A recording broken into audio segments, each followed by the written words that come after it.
going to say that. We are now, it's May 10th. We're talking about Parasha Bemidbar, and this is an amazing Parsha, except for the fact that some of us may think that it's really quite boring. The reason why it is boring is because it has a lot of information in it that may seem to be repetitive and mundane and not terribly interesting. But my presumption in the study of the Torah is that nothing is superfluous in the study of the Torah, even if it can lead you to another story, and even if it can lead you to the subject of Torah itself, and the subject of the study of Torah, and the methodology by which we use it to study the Torah. And that, I think, is absolutely a fascinating question. And it is a fascinating question that I think has tremendous resonance and is exciting, and also slightly, I don't want to say terrifying, but I have a little bit of trepidation. The hint that I'm going to drop here at the beginning of this class is that we are in this moment of transition with regard to the way that we communicate information. We've been in that transition for some time now. So when we encounter information in the text itself, that is going to raise questions about how we relate to information and how we relate to the narrative and how we relate to the story and to storytelling. So with no further ado, I want to just access the text here, and here it is. We are going to call this Bemidbar. Bemidbar, a meditation on the coming revolution in Torah study, maybe, an excursus into the visual display of information. All right, that's a big topic, and it starts with I'm just gonna, like, this is what happens to us when we read the first few verses of the book of Bemidbar. Vayedaber Adonai Moshe, first day of the second month in the second year following the exodus from the land of Egypt. The Lord spoke to Moses in the wilderness of Sinai in a tent of meeting, saying. So just before we even get into that, already we have a tremendous amount of information compressed into that verse. And if I were going to go into this direction, I would say that I want to chart the calendar of the Exodus based on, what clues the Torah gives me, and that itself is a subject of an entirely different excursus here. I could easily do this class on the first verse, but there's just more information coming at us right now. Take a census of the whole Israelite community by the clans of its ancestral houses, listing the names, every male, head by head. You and Aaron shall record them by their groups. From the age of 20 years up, all of those in Israel who are able to bear arms. Associated with you shall be a man from each tribe, each one the head of his ancestral house. These are the names of the men who will assist you, blah, blah, blah, blah, Reuben, etc. Okay, so the Torah is going to go into a set of verses on giving us the name. The point of this is the beginning of the text tells us that we're about to get a census, and the census is basically to organize an army, record them by their groups, bear arms. In other words, we are going to assemble some data here, and the data is not necessarily applicable to anything else but the mustering of a force, the organization of the people, and possibly, as we will see obviously later on in the book of Bemidbar, the information relating to the allocation of the land. But the numbers are going to tell a story. All right, as all numbers do. We just experienced the census in the United States, and that census had some results. I don't have the results on the tip of my fingers. Of course, it would be a great sermon to make the comparison, but we know already that one of the results of the census is to redistrict certain number of districts in the United States. I think New York lost a congressional seat, and some other states are picking up congressional, and that obviously has tremendous ramifications politically. You know, in the environment which we find ourselves, one seat here or there, you know, that's a difference of power. So census and information has consequences. The point is, I've presented this to you on a screen here, and it's in the book, it's in the text on the scroll. And what I want to know is, so what's the information? So let's read on. And here we get the information. And look at the way the information is in the Hebrew, and look at the way the information is related to in English, okay? It'll be very simple to discern what the differences are just by reading it. Let me read it as follows. I'll read a few verses of it because obviously it goes on for a number of verses. You'll get the feel of this after verse 4. They totaled as follows. The descendants of Reuben, Israel's firstborn, the registration of the clans of their ancestral house is listed by name, head by head, all males aged 20 years and over, all who were able to bear arms. Those enrolled from the tribe of Reuben, 46,500. Of the descendants of Shimon, the registration of the clans of their ancestral house, their enrollment was blah, blah, blah, blah. Those enrolled, 59,300, 46,650, 74,600, etc., etc., etc. It goes on. In the Hebrew, it's a little more, I want to say, you know, it has more rhythm to it. I almost am tempted to say that there's a poetry to this. Pekudeihem l'matei Reuven shisha v'arba'im elef v'chamesh me'ot. Livnei Shimon kodotam lemishpachotam leberotam pekudav v'mispar shemot legulotam kol zachar. Ben 20 shana v'mala kol yotzei tzava pekudeihem l'matei Shimon tisha v'chameshim elef u'shlosh me'ot. In other words, it reads, and of course the chant, the Torah's chant lends it into music. And so what I'm doing here, and this sounds silly, we are when we chant this in shul, we're going to put a musical chant to data. Okay, that itself is a fascinating idea. That basically what we're saying is Reuben had 46,500, and Shimon had 59,300, and God had 46,500, etc., etc. Notice that the difference between the textual information on the left doesn't include numerals. On the right, it includes numerals. And that's the way we translate it. What if the Torah had numerals? The Torah doesn't use numerals. Why doesn't the Torah use numerals? Because the convention of numeration was not common when the Torah was written. I mean, that's just obvious, as is the visual display of information, which is the theme of our, going to be the theme here. So we run through all of the tribes, we get all this information, a ton of information.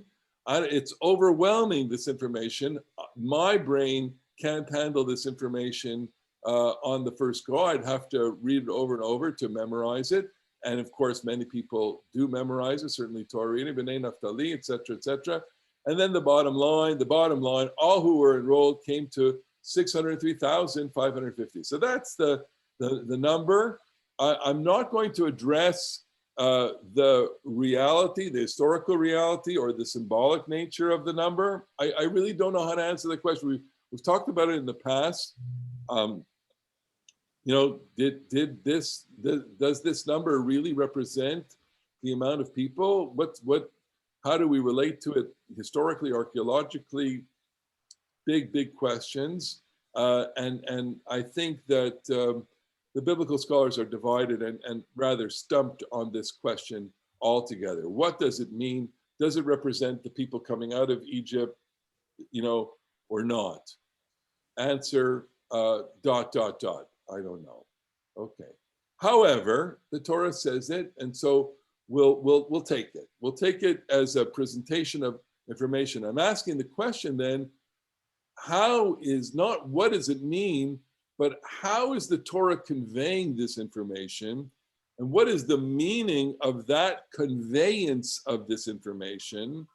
What does it mean to us who is so used to receiving information of this nature in a different way? Okay, I'm just going to make a pause here. Okay. All right. Everybody quiet? Good. All right. So we, and we have a number of teachers here, or people who stand up and present things all the time to audiences. So I could stop here and ask the question, to Ilana or to Kim or to anybody else who's so used to getting up and presenting information. Ilana, did you ever teach this I did. In fact, I have a booklet that has a map, who was on the north, the south, the east, the west, and exactly the names of the tribes on the north, and then geographical arranged and the numbers. And when you teach it to children, they don't have a problem. They don't have a problem at all. They don't have a problem at all. I'm just going to take off the spotlights for everybody. The only thing is like being, I read somewhere that it's bad luck to count people, and you should really count objects. Yes. Okay. So I'm going to set that aside. That's mythology, and that's the way we relate to. A lot of the tradition deals with that question of how can you count people, but as an educator or a presenter, what strategies would you use to present this information? And yeah, you touched on it. You said, well, I would put I have a map, right? Okay, I know there's a master presenter here on this thing, Kim.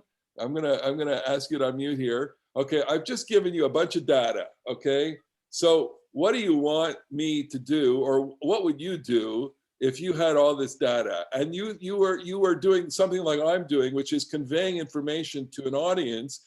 If your job is to present the census of Israel, so what would you do? Well, I'm itching to create a dashboard, actually. Okay. That's exactly, and you've started to do that, but the tribes, the numbers, any other information, the geography, which you so beautifully talked about, so that you could see it all in comparison to each other, which maybe that's part of the wisdom. Maybe we were not supposed to compare them. Maybe we're supposed to enjoy each discrete element and give it its attention. But my impulse is no, get it into a dashboard so I can see it in a 2 to 3 inch square, and I can give information to the decision makers, because that's, my platform on what to do. It's so important to have that view here. And I think that I can't deal with this information presented to me this way. I mean, I could deal with it as a religious person. I could deal with it as narrative, but I need to see it. Okay. And here it is. So this is one depiction, and this is the lowest level of visual depiction. Not even visual, it's tabular. Okay, this is the tabular, and the tables exist. It took me literally 3 seconds to create this table by cutting and pasting the numbers from the sources. So here you have, now if you have a 6th grade education, you can answer the following question: who's the largest tribe? Who's the largest tribe? Is Yehuda. Okay. Now, a more advanced question: what's the smallest tribe? I think the smallest tribe is going to be Menashe, right? 32,000. Okay. So what's our range? Our range is from 32 to 74. What's the average size of the tribe? It's about 50. Okay. Right. 600. We could do the math here. You got 12 tribes. You got 603,000. So it's going to be 50,000 plus, and change. Okay. But now I want to do it this way. Okay. And of course, many people have done this. So I just clipped this off the internet. Okay. And this is your visual. This is a very colorful. This is a beautiful one.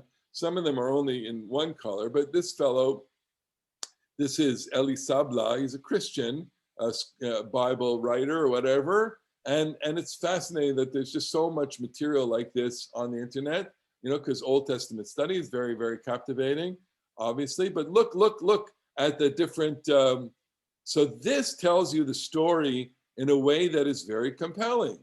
And this is the presentation of information, okay? So right off the bat, you can say, Who's the largest tribe? Judah. Who's second largest? Menashe. No, second largest? Oh, Dan. Dan. Who's third? Shimon. Simon.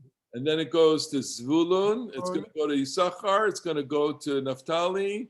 And then we're going to go down to Reuben, Gad, Asher, Ephraim, Benjamin, and then Menashe, right? So the Menashe is the smallest. We saw that in the table. Menashe is the smallest. And that's a story there because I don't have the second census. Spoiler alert, in the second census, Menashe is the largest. Okay, Menashe is the largest. And in the second census, Shimon, the tribe of Shimon, is almost wiped out. They lose 24,000 people in the tribe of Shimon. So they're I don't have the second census data up. That would have been itself an interesting story to compare the first census in the book of Numbers to the second census of the book of Numbers, which occurs at the end of the book of Numbers. And that's the census that they take when they're about to enter the land. And so the preoccupation with the numbers tells a fascinating story on its own in religious terms through the Midrash. And here I didn't cite this Midrash, and I normally cite it, in teaching it from the pulpit, and in the religious context, it's God loves the people and wants to count them all the time. Mitoch shivchan mena'an, because of his love for the people, he wants the people counted. The same way that a king wants to count the members of the household or kingdom. Okay, and that of course, that makes us all feel beloved and loved, and that's a beautiful message. Okay, but I'm so tantalized by the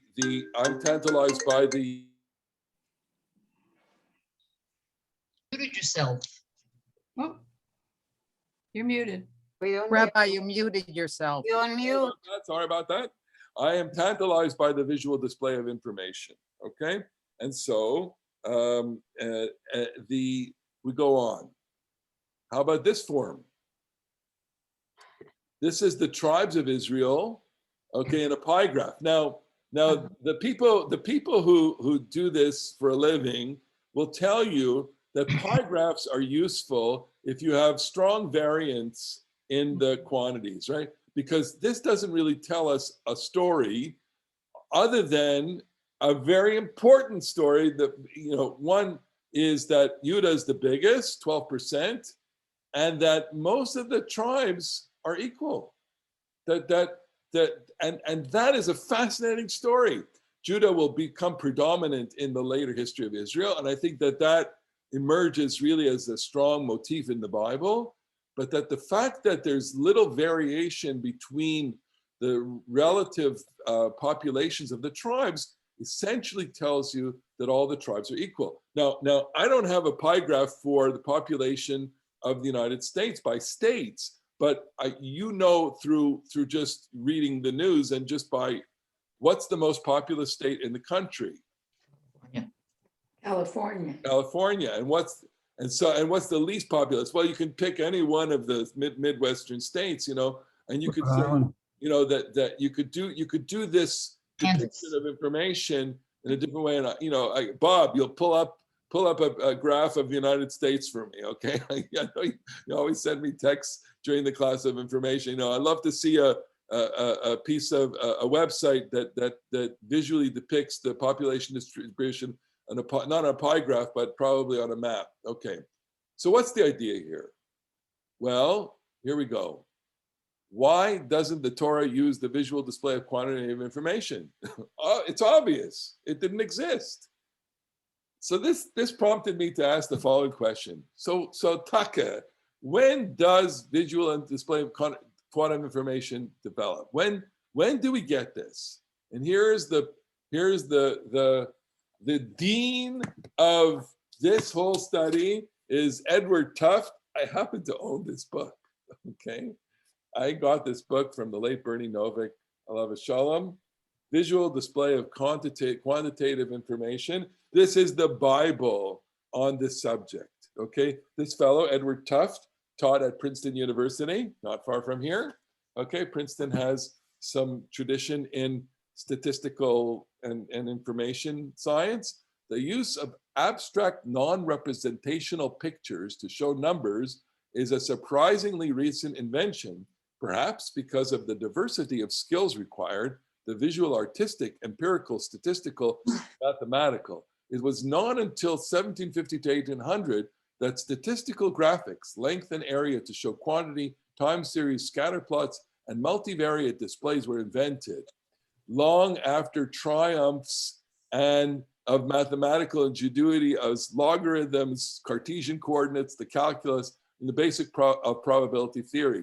The remarkable William Playfair, and we are going to focus back on him, 1759 to 1823, developed or improved upon nearly all the fundamental graphical designs seeking to replace conventional tables of numbers with the systematic visual representations of his linear arithmetic. That just, it's a mind-blowing idea that what we take for granted now in all of the ways that we encounter information is actually a relatively new phenomenon from the 18th century. Before the 18th century, graphs did not exist. There were tables, but graphs, the bar graph, the line graph, the timeline, the scatter plot, they did not exist, okay? And why is that? Now, I just saw Bob's text here. Okay, we'll go back to the, all right, census, here we go. Just a second, can you all see this? This is the United States. All right, look at all these, this is, I mean, there's just too much information to absorb here, but you get the point. The point is that we get a lot of information visually now, more than ever. I'm going to go back to mine now. Okay, so our little video interlude here. Everybody see this? We're back to who was William Playfair and where did infographic? This is called infographics. Here we go. Not on mute. Okay, here we go. Boom. Infographics are insanely popular today, with the number of available images increasing by 1% every single day. But where did infographics come from, and how did they get to be so popular? Well, infographics, by definition, means images that share information in visual ways. When you break it down like that, so many pieces in our history actually qualify as infographics. Let's take a little trip back in time.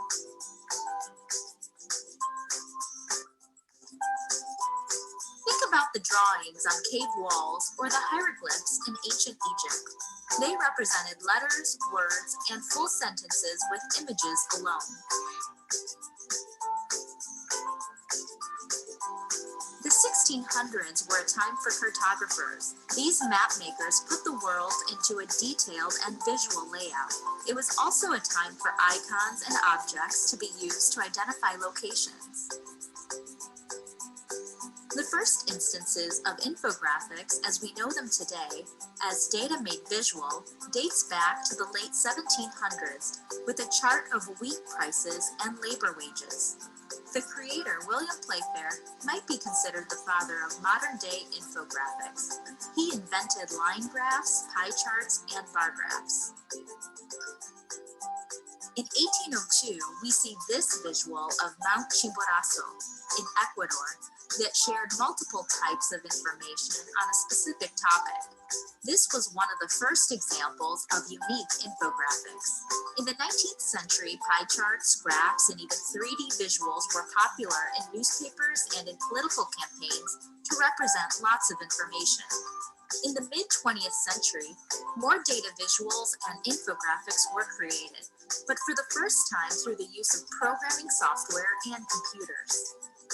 In 1972, pictogram sets were created for an Olympic sports poster. You remember? These figures were later a basis for public signs that we see every day for bathrooms, phones, and gas stations. Invented 1972. This is the first modern example of icons that are influential in infographic creation today.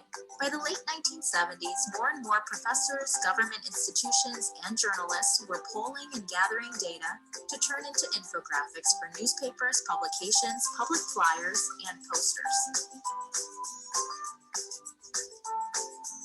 In 1982, Edward Tufte published the visual display of quantitative information while teaching at Princeton University. He's considered the father of data visualization because he talks extensively about the need to visually represent data and the importance of data and information collection. Chart junk is Tufte's term for icons, layouts, or text that clutters up an image and distracts from the information. With the use of the internet increasing through the early 2000s, more internet companies begin offering unique graphics, and more marketers begin to understand the value of visuals on websites and social media. In 2012, Easily is launched, and by 2012-2013, infographics are Googled 800% more than in years prior, and 110 infographics are created every day. By 2014 to present day, infographics are used in classrooms, businesses, and online to educate, entertain, and engage. As you can see, infographics have come a long way, but they've been around us all along, and they'll continue to be around, helping us learn, helping us tell our stories visually, and helping us connect with our customers and students through visual communication. Okay, I showed that it's I'm fascinated by it. Okay, it gave you a little bit of the history, and the question is, so what? So why are we doing this in a Bible class? Like, why are we doing this in the Parasha? What does it have to do?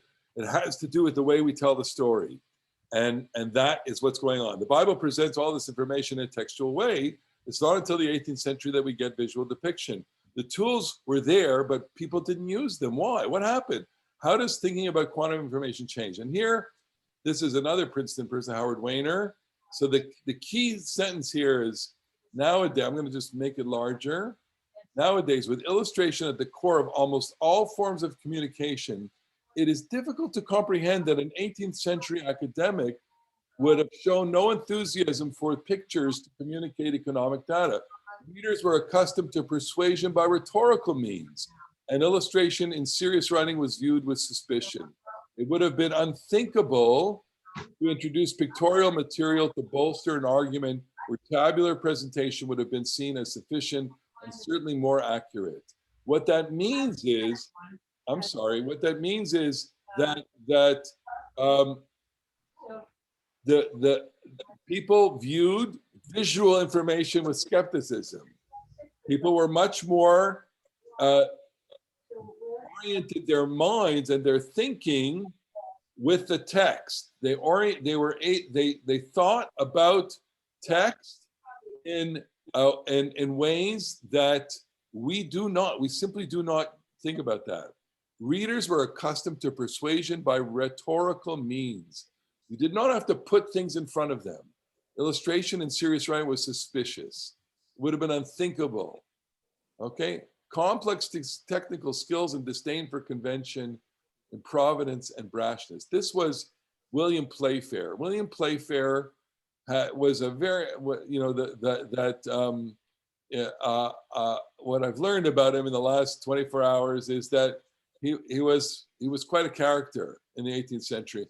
And it took a kind of iconoclastic person to shatter ways of thinking and to take what was existing already in the growth of science and the changing way that we approach knowledge to start presenting. And his biography is a fascinating biography in terms of how he did. But the point is that it was a revolution, that the visual presentation of information was a revolution in the way that people thought and people encountered knowledge, especially the text. Okay? We would have to explore what was taking place in the 18th century in terms of the history of knowledge and science, and imagine the conflict and revolution that was taking place. We take it for granted, but people didn't think in these terms. Today, you can't go 2 centimeters without graphs and visual presentation of quantitative information. So I started out with a text that gave you the census, but every day or every other day, I check the coronavirus count in the New York Times, okay? So all I need to do, and you know this intuitively, I'm looking at you, Bob, right? All you need to do is look at a graph like this and you have the story in a millisecond, right? What's going on? So someone want to tell me what's going on? Give me your own, you're not the MSNBC commentator, you're, Susan Barron, Ruth Feinberg, you're Skip, what's going on with the coronavirus now? Anybody want to jump in, Ruth? It's on its way down. Yeah, okay. So the graph, it shows you, and we see here that we for the country, we have 2 bar graphs here, horizontal bar graphs, that the country's on its way. I mean, it's never, we also know the backstory. The backstory is that, we're not in this area. We're not in the 60-70% of vaccination. We're in the 46% of 1 dose. And the correlation in our own minds is, yeah, we have enough data to correlate the coming down of virus cases with vaccination doses. At least that's the simple interpretation of this. Okay? But Rabbi, go ahead, Skip. It's going to be interesting. Yeah. We will see it go down during the summer from what I've been reading. Yeah. But yeah, it may spike again. We don't know. Obviously, we don't know, but I'm just talking and that's going to be the reality. Well, we don't know, but the at least the data as it's being visually displayed to us is showing this story. Here is another piece of data that you might want to take a look at. Okay, those of you, I don't want to make any political statements here. Okay, but this is a $4.1 billion pictogram here, infographic, that's going to tell you where all this money is going, okay? And the numbers are in the billions of dollars, okay? So billions of dollars are going to go to federal, $10 billion for federal buildings, water to 60, I mean, it's a few bucks is, we know what our own budgets are. I don't know, any of you use the Quicken program, you can do your pie graph of your own budgets, okay? This is, I have to say, when I saw this graphic, I'm like, I don't have words, okay? It's like, holy, oh my God, look at this. This is just unbelievable, okay? So, and someone's gonna pay for it, okay? All right, so what does this have to do with the Torah and Torah study and everything, literally and figuratively, a revolution in the way we counter text. I have a program, the program that I use to prepare all this material is called Sefaria. Sefaria tracks my usage, okay? So I'm very proud of the fact that in my up-to-date, I've read 6,156 texts. I've read 500 sheets. I've created 261 sheets. These are my reading patterns, okay? All right, I'm gonna make it big for you and I'm boast here. So I spend 44% of my time studying Tanakh. The average Sefaria user is 45%. I spend 29% of my time reading Midrash. Everybody else reads Talmud, okay? I'm 16% in Talmud and 6% in liturgy. This is fascinating to me. I mean, this shows me my patterns of usage, and it's clear I'm a rabbi. It's clear that I am involved in the study of Midrash and Tanakh much more than I am in Talmud. I use real books to study the Talmud, okay? My top categories, Talmud, Midrash, Talmud, Tanakh, Midrash, Talmud, Liturgy, Mishnah, okay? And now what Sefaria is doing is showing us through the visual display of information how the books are related. This is the Talmud tractate Barachot, and on the top are all the different texts.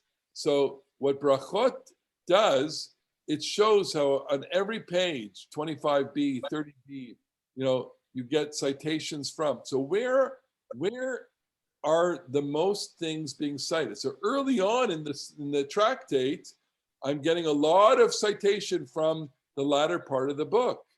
Later on in the tractate, I'm getting a lot of citation from the Torah. That tells me a very important story. It tells me a story about how the text itself is shaped. Because if I am able to make these connections between one tractate of Talmud through the visual display of these quantitative information, I understand what I'm going to be encountering in the text and what its story is going to be. Now, here is where we get into the real debate. There's a scholar, Rabbi Liz Shane, she's a rabbi now, Orthodox rabbi, and a scholar on this field. So she's written about this and done a lot of her own visual presentation of Jewish texts. How does this kind of work, making visualizations and thinking about network Jewish texts, enhance the traditional experience of studying Jewish texts in a Jewish environment? How can an academic researcher make use of the visualizations, and to what degree does she need to become an expert in network theory to do so? Going in order, the first question really asks whether this kind of work has value within the traditional classroom. Given that the teaching of Jewish texts often focuses on the micro level and dwells on one topic for a very long time, this kind of visualization work seems like an important counterpoint to that kind of study. Now, I highlighted this because this kind of smacks me right between the eye. Over the last, months, what have we done in this class? Well, I've read the Parasha, picked a verse or picked a passage, picked a topic, and I've kind of drilled down into that topic and focused on the micro level of it. And I've tried to utilize different ways and different kinds of strategies in taking out that topic. And what she's saying is that you need a counterpoint to that kind of study to see everything within its context. Okay, I go on. If students, as part of their exploration of Jewish texts, are learning how to trace a legal ruling, say you're following, I don't know, when do you say the Shema in the morning, and you have to answer, or is it permissible to do X on Shabbat? Okay, so how to trace a legal ruling from its source in the Bible to modern day response on the topic, turning that unbroken line of tradition into a network that they can see could be really interesting. Rather than thinking linearly, they can look at specific ideas as clusters. And starting with one of those groups, students could begin to think in terms of idea clusters. What groups of legal decisions come from verses that are right next door to one another? None of this is new information, and all of it could, in theory, be taught without the aid of images at all. But the images make it much easier to think in a network way. In other words, what we are now have the tools to do in ways that we could never do as widely as in the past, is to show how ideas change, ideas evolve, and who's thinking about what through the visual depiction of the sources and the conversations. And the web, as you saw before, using a tool such as this, you could show, how certain ideas are related to others just by graphing them out visually. The goal of teaching students about Jewish texts is only partially to familiarize them with the narratives they hear in synagogue and the laws that structure their lives. The other more difficult job is to create a bond between the student and the text. And I highlighted this because this is so important. In the teaching, I want to create a bond. So I go back to Bemidbar Bemidbar chapter 1, and I say, if I can't read this and be inspired by this or be, engaged by it, I'm going to say, it's irrelevant. And so what the text, there are new demands that are being placed upon the text, which require new tools. And the new tools are visual because we are in a visual age. We do that by making the books tangible and meaningful, but we can also do that by making the text network tangible, metaphorically speaking. If we create emotional connections through interacting with text, and those connections have a profound influence on what we learn and how, we should be able to build on those connections through even less traditional forms of interaction, such as making a graph. In other words, what she's saying is you need to get to people's emotion, and you get to people's emotion visually. Now, this is starting to to take me into territory that I'm going to debate with. So why is this kind of work useful in the classroom? Because it provides another way of accessing meaningful text, one that can help students make connections they could not otherwise see and connect with the text in a way that deepens their appreciation for it. Yes, this approach might make understanding a particular second Jewish law a bit easier, but I'm much more interested in the way that it reshapes our relationship with the text as a whole, not exactly what we can see, but how it changes the way that we look. In other words, what we're talking about here is something much more fundamental than teaching the text and making it interesting. We're talking about reshaping the whole way we interact with text altogether.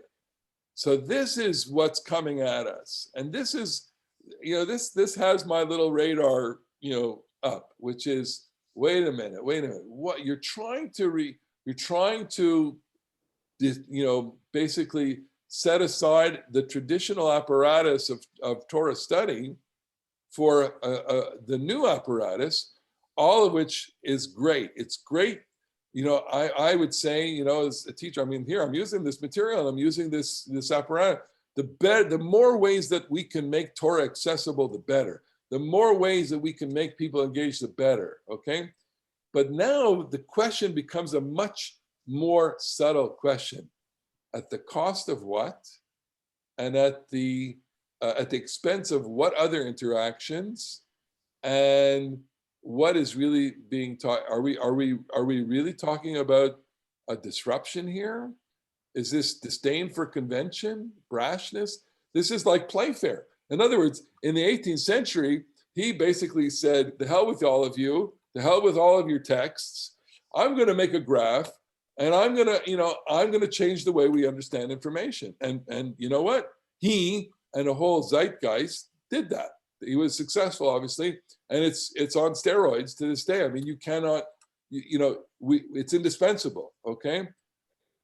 But what does it do to information and knowledge? The philosophical question I'm asking here, when we favor visual information, do we lose orality?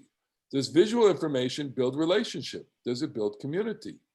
All right, so I'm going back to, I read this in shul, and I'm going back to Vayidaber Anai Moshe Lemor, Bemidbar, Pikudam, whatever the number is. I go back to there's a chant behind it, there's a music behind it, there's a storytelling behind it.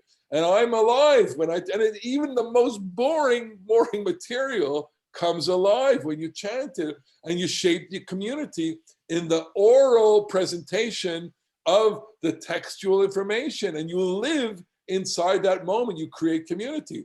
Now, I understand, it's obviously my problem that people fall asleep in shul when they hear these texts.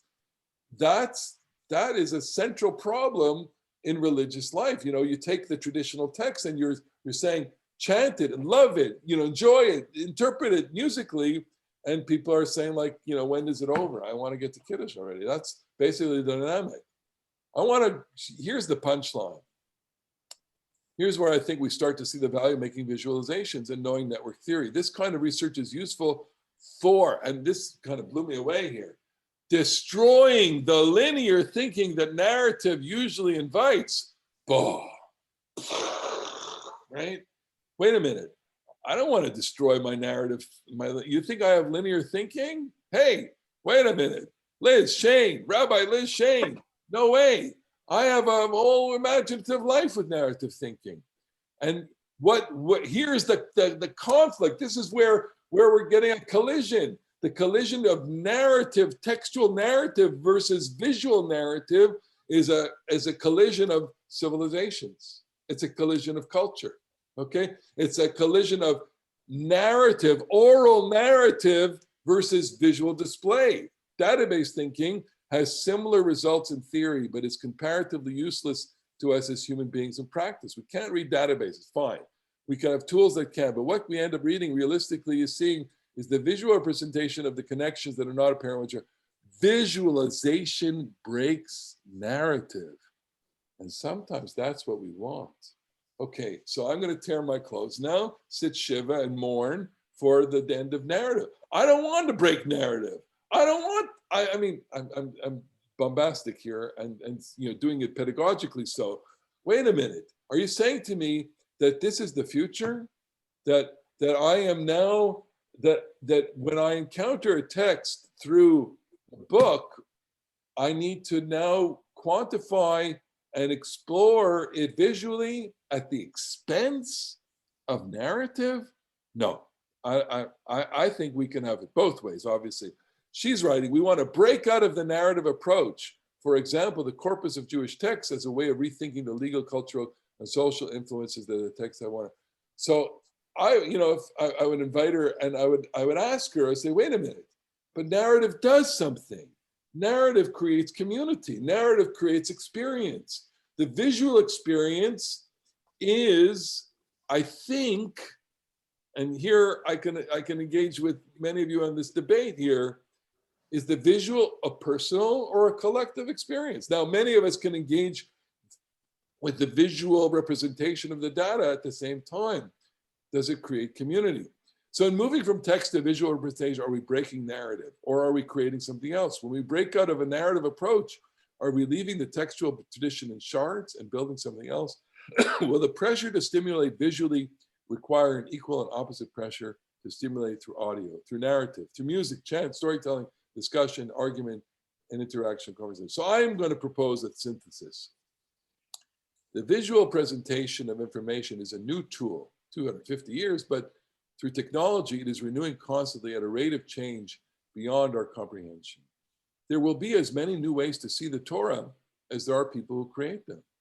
Will the text and the encounter with the text hold its power? Will narrative and speaking the text remain the main access points into the text, or will they be relegated to archaic and sentimental experiences? Will Torah reading, in-person Torah study too, remain, or will it become a craft like 18th century cooking or needlepoint? What will our plethora of visual technology do for the future of Torah? So those are the questions. And I'm asking them because I feel in some way, bulldozing towards me, not even, it's like, it's a missile coming to me, which is I'm enthralled by the visual display of information. I'm enthralled by the ideas that I can quantify all of the information in Bemidbar, and indeed, and I've done this, and it's so useful to me in the teaching of the text. I've done it.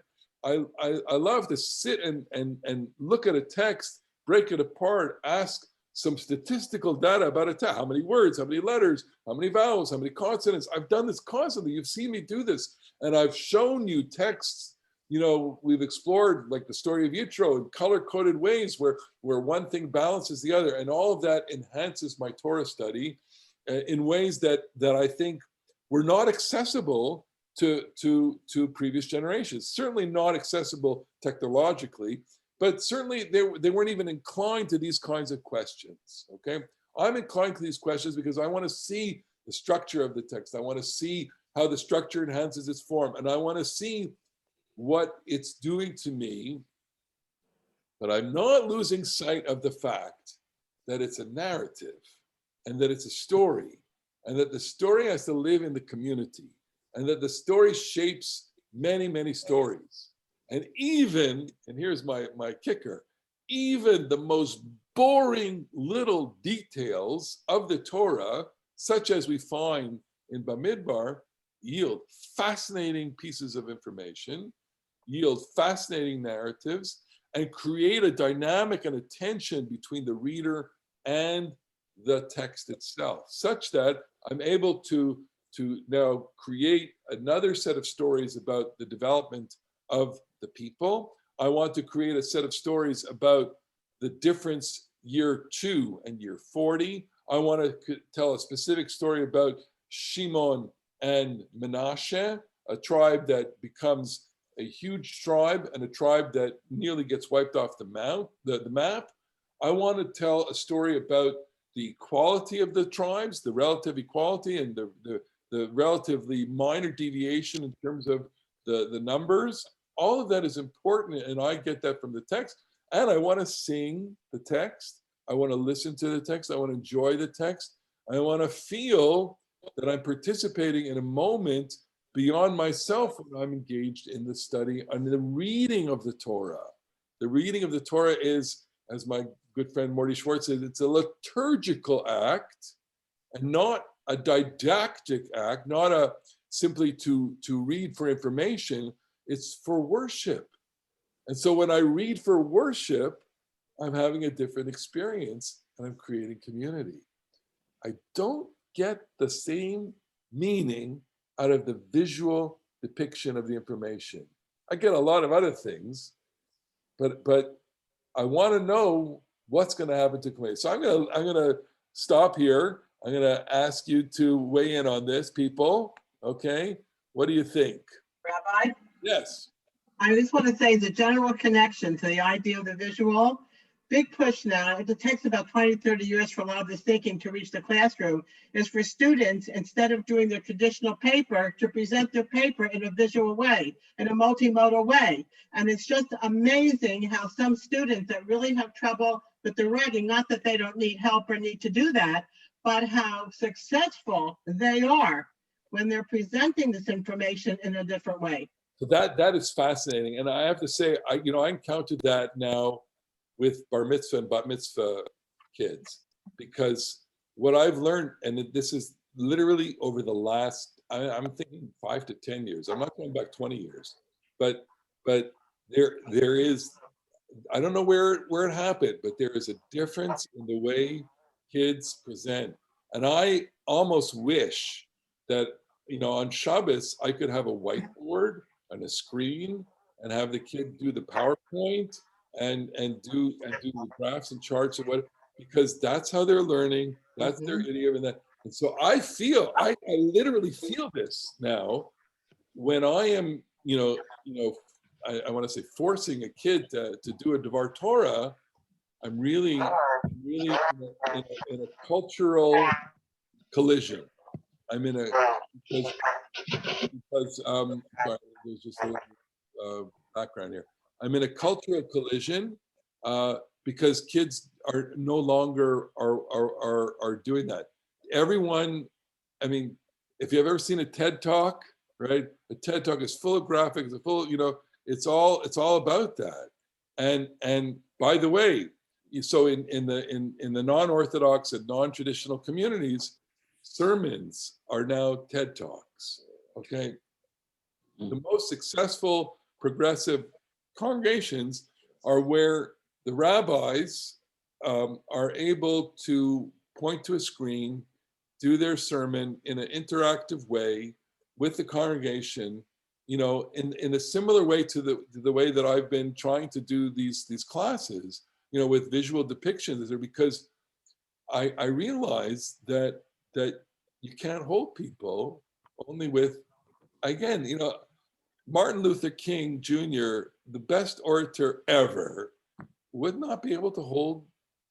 I still think people have a place for oratory, and they have a place for the oral, but it's got to be damn good. It's got to be that good. Otherwise, you're finished. You are finished. We are in such a visual culture. So what's the price we are going to pay for that? The price we're going to pay for that, I think, is in community. I think it's in relationship. I think once you stop the normal engagement of text with conversation, and I read a text, you read a text, and it's there in the air, and it's not on a board. Once that stops, then we kind of we make community limp a little bit. The whole notion of a shared conversation will be impaired, and I mean, this is something I'm fearful of, because a whole generation is now being brought up on their screens, and we are already seeing data that show that a new generation doesn't really know how to have a conversation. Nobody knows how to sit and have a conversation with someone sitting across from it. What Torah does at its best The Torah is not about telling me that Reuben had 56,000 people. The Torah is best at saying Reuben had 56,000 people, and I care about you because you share my history with me, and this is my continuity. The text is what binds us. It's what stitches us together. And the oral experience of the text in all of its conversation, interpretation, and depth is what makes community. I love the visual depiction of information. I don't think any of us could live without it. Certainly not, to make us effective and to make us communicate. I mean, I wish I could do it better, frankly. But what I want deeply for the sake of Judaism is for the study of text and for the experience of the text through chanting and reading and through conversation to be enhanced and to be strengthened, because that way you strengthen the community. That's my take on this. I hope you have some debate. Go ahead, Bob. So first, it seems to me, I have several comments. I really like your synthetic approach to use multiple methods and not just to privilege one over the other. I think the visualization piece is just one of the 70 faces of Torah. Absolutely. And there's a famous saying that says a picture's worth 1,000 words, but it may take 10,000 words to explain it. And that's how the community continues going. I think the point about multisensory learning is critical because we're finding people learn things in different ways. And I had the privilege of studying with a medical demographer who trained at Princeton, who was very strong on this visualization stuff. And she said that one of the things that can get lost with losing means and medians and that is the individuality of people. And that you have to look at context. Each person is an individual. And I think that this sort of stuff is very much apropos to really pushing this. I just wanted to mention there was one technique we've used to teach about immigration called dendrochronology, which is not a static picture, but it actually shows patterns of immigration looking at a tree trunk. And so when you're taking a look over time, you can use visualization to also capture temporality. All these are fascinating. And I want to, I want to agree and say, absolutely, every tool that is in my toolbox for the teaching of Torah should be used, should be celebrated. I mean, I think there's something very exciting about all of the technology and all of the way that we can understand text and data from text and make people love Torah more and engage with and she's right. And I don't mean to be too aggressive or too combative, about what Rabbi Payne said. Was that. But what I detect in the writing is the we're out to destroy the world, revolutionary spirit.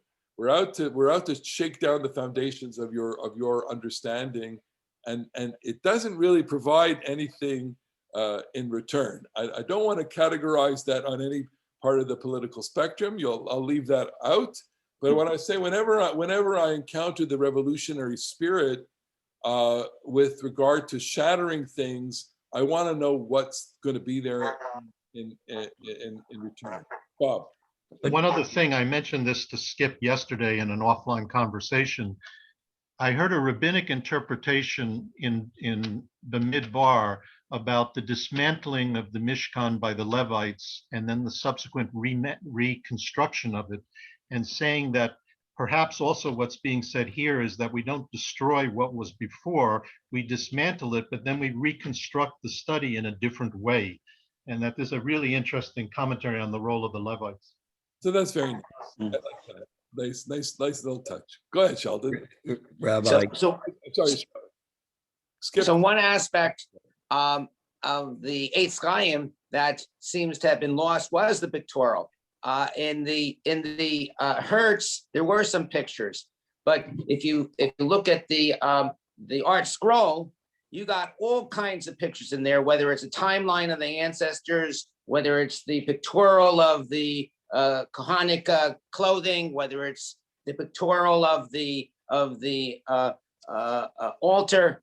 Yeah, you have all kinds of things which take the information there and kind of depict it so you can say, oh, that's what it's talking about. And that's been totally lost in the Eitz Chaim. You know, the Eitz Chaim has a good section of maps at the end, and it tells you where the emphasis was. The emphasis of the editors was not in the depiction of information as much as it was in cartography. They wanted the idea, and that's the narrative, at least as the editors understood it. The narrative of the Bible is a cartographic narrative. What you have, and I think you're absolutely right, what you have in the art scroll is much more visual, because the art scroll and other, Koren in Israel is producing this also. I have they're beautiful volumes. They're lush with pictures, and they're lush with all sorts of kinds of tools, because they understand that they're dealing with a visual audience, and that the whole idea of the book has undergone a radical transformation in our lifetimes. Look, that video, little, chirpy video said 1972 was the invention of the pictogram for athletics. You can't go to a bathroom without seeing pictogram. You can't go to, a service station without, or an airport. If you do not know how to read a pictogram, you cannot get on a plane. It's just that obvious, okay? And that is a part of, that was invented in our lifetimes, Susan. Yeah, I think that pictograms for bathrooms actually predate that. Okay. I'm sorry. Skip, if you wanted to say something, and then Ilana. No, Rabbi, I don't think this is a zero-sum game. Okay. I learn visually. Yes. That's the way I learn. Yeah. So no question. And that does not exclude me from the community. Noted. Note taken. Okay, I appreciate that. And back to Bob also. In education, we have multiple learning strategies. Yeah. There are people who learn with different faculties. Maryland brought it in. Yes, absolutely. And I have no issue with that, and except to say as follows: the Torah tradition leans heavily to the oral, because it emerges from an oral society. It emerges from a society where texts, as much as we have them, they still required a tremendous amount of ingenuity, skill, and knowledge and craft. We take for granted and repetition. We take for granted. They discovered the Dead Sea Scrolls.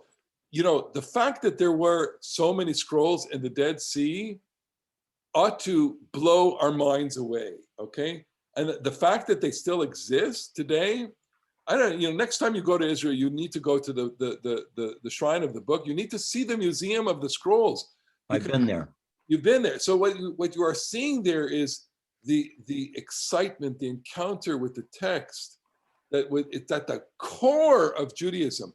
The core of Judaism is a text core, but it's also oral. The text needed to be presented visually, but it lived in the community oral. I had my favorite experience of this, I have to say, was recently, a few years ago. Kim, you were with, we went to the wall for a Shabbat afternoon.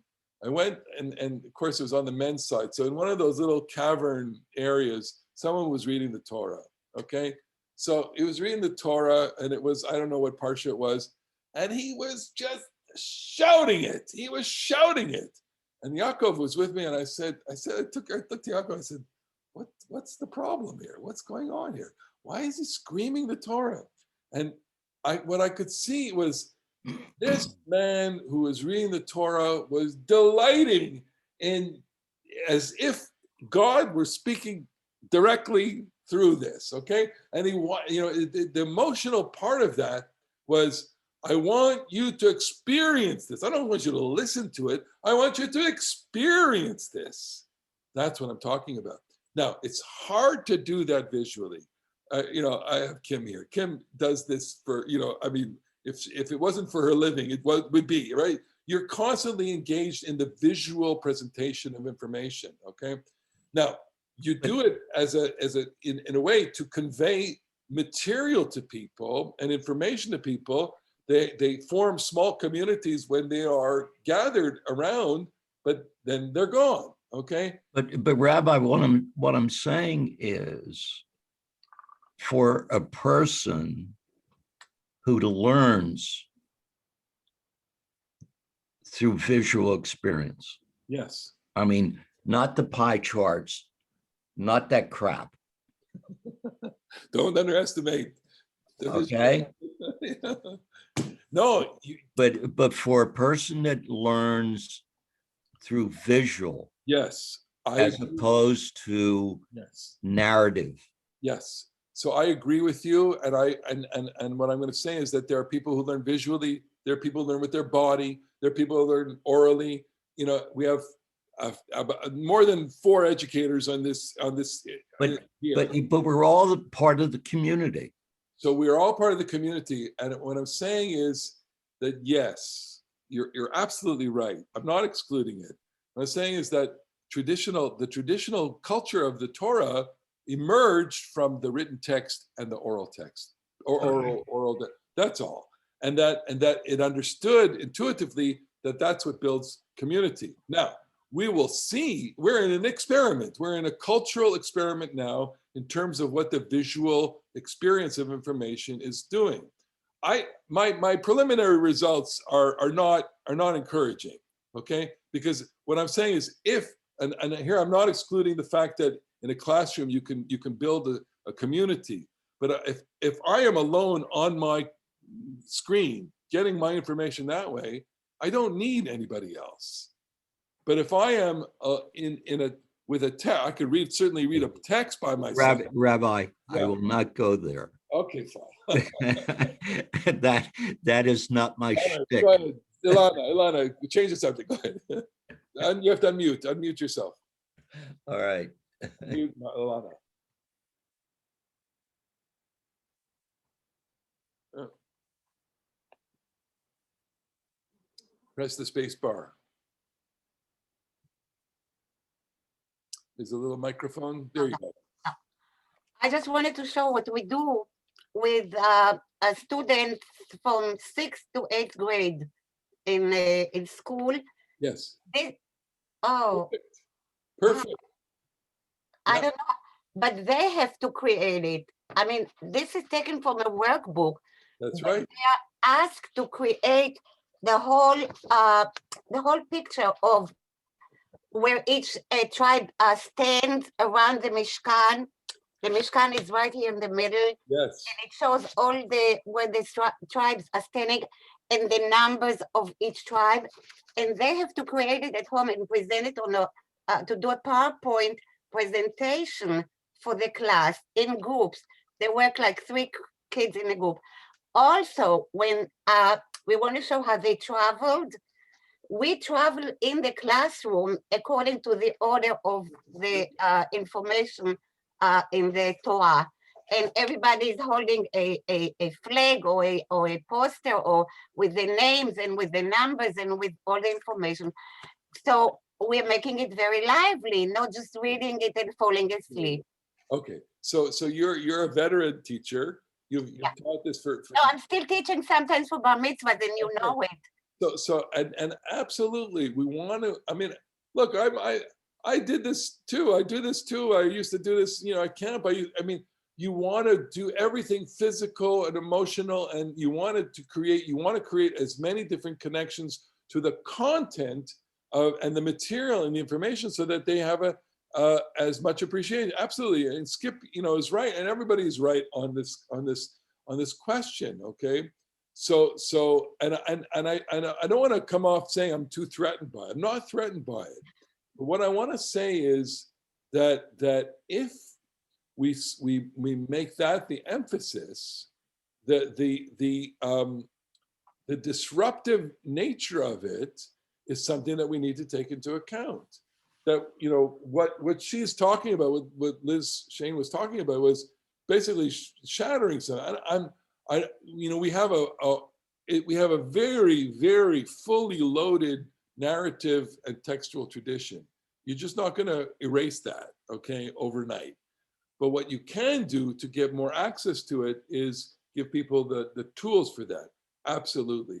And enable people to see that. Look, in the study of the Talmud, what Steinsaltz did, his revolution in the study of the Talmud, was use more and more of that kind of apparatus for the study. The more, the merrier. The more, the better. So then what happens to knowledge? And what happens to community? And I mean, I think I don't have the answer. These are open questions then. And I want to say that I love the engagement with the text through its traditional modality, because I think at the core of that, it's not the text, it's about the relationship. And I think at the core of the modality of what, Ilana, what you're trying to do is certainly the relationship too, and also the love of the story and the information, and to bring it into a different way that they can relate to in a much more personal way. And that's emotion. I don't think we don't need to exclude either. We're going to grow from each one of them. Okay. Bob, I'll give you the last word. Oh, just a very quick comment, and that is that we just had a conference with the deaf and hard of hearing community, and they made the point of being careful not to privilege orality in speech, but being aware of other forms of communication to avoid what they call phonocentricity and audism, A-U-D-I-S-M. All right. I don't know how to respond to that. There's some rabbis apparently who are deaf who are developing. That is true. Look, okay, we are in a new era here. We're in a new era with regard to all this, and I look. The Torah emerges out of that strong culture, obviously, no question about that. But the Torah has to emerge for a new culture too. All right. Any other reactions, comments, Ellie, or anybody?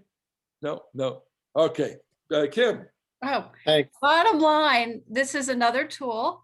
Okay. And you still need a teacher, which is always the wisdom. Find yourself a teacher. You still need a teacher and community to help you put together, connect the dots. So, And the much good as teacher, I love numbers, you still need a teacher. Yeah. and the good teacher will recognize that people learn differently. Some people learn orally, some people learn visually, and the good teacher will put all those different ways of teaching into the lesson so that she can gather all the students together. There is no one way that is always the best. It might be the best for me today, but not for you. How many teachers on this here? We've got 1, 2, 3, 4, 5, 6, 7. So you all know exactly what we're talking about, right? You gotta use all the modalities in the tool chest. Absolutely. Okay. Very good. But Rabbi, you have to realize that the Torah is eternal. Got it. Let's hope it stays that way. All right, everybody. Thank you very much. It's been a pleasure as always. Thank you. Yom Tov. Yom Yerushalayim Sameach. Yerushalayim Sameach. Yes. Thank you. Yom Yerushalayim. There's a graphic about how many times Jerusalem is mentioned. It's also fascinating graphic. I didn't show. Good. All right. See you all. Bye-bye.